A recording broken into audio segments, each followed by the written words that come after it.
तर नमस्कार मित्रांनो. तर आजचा व्हिडिओ बनवण्याचा मुद्दा असा आहे, की नाशिक मधील म्हणजे नाशिक जिल्ह्यातील एक मालेगाव तालुका, डोंगराळे नावाचं एक छोटंसं खेडेगाव. याच खेडेगावात एका 3 वर्षाच्या चिमुरडीचा लैंगिक अत्याचार करून अतिशय निर्घृण प्रकारे खून करण्यात आला असून, आरोपी जो आहे ज्यांनी हे कृत्य केलं आहे घाणेरडं, त्याचं वय फक्त 24 आहे. विजय संजय खैरनार, वय वर्ष 24.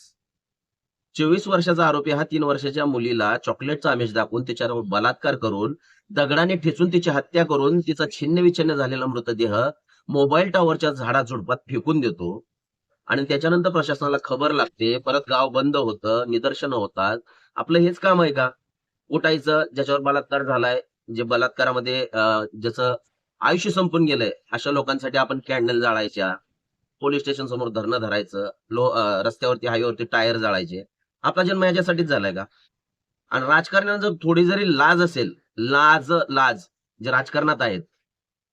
मला तर म्हणतो एखाद्या आमदार, खासदाराच्या घरातल्या कोणावरती, जवळच्या लेडीजवरती, घरातल्या गृहिणीवरती, कोणावरती जर बलात्कार झाला तर तुम्ही शांत राहाल का हो?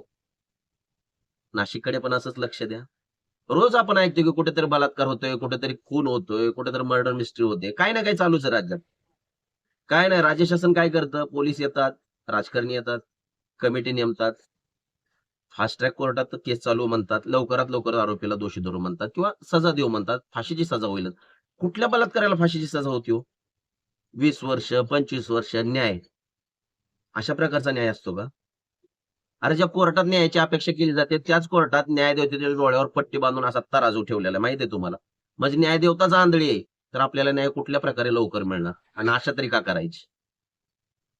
पण हीच गोष्ट जर राजकारण्यातल्या घराच्या राजकारणी आहेत, त्या लोकांच्या घरात जिल्ह्याचे शिवसेनेचे दादा भुसे जे मंत्री आहेत, त्यांनी देखील त्या ठिकाणी भेट दिली त्या गावात. आश्वासनं दिली, लवकरात लवकर मुलीला न्याय मिळवून देऊ.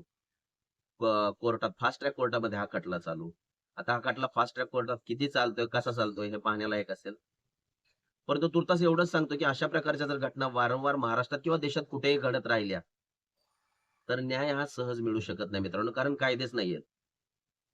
न्याय मागायचं कुणाजवळ आणि कसा? हाच मोठा प्रश्न जनतेला पडलेला आहे.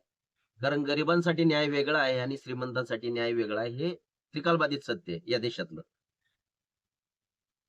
तर असो, शेवटी न्यायव्यवस्थेवर विश्वास ठेवावा लागतो. बघूया त्या आरोपीला कोर्ट कशाप्रकारे काय शिक्षा देतंय. आपल्या व्हिडिओच्या माध्यमातून तुमच्या समोर हे सत्य आणूच. धन्यवाद. तुम्हाला जर काही कमेंट्स करायचे असतील तर नक्कीच या व्हिडिओच्या खाली करा. जय हिंद, जय महाराष्ट्र.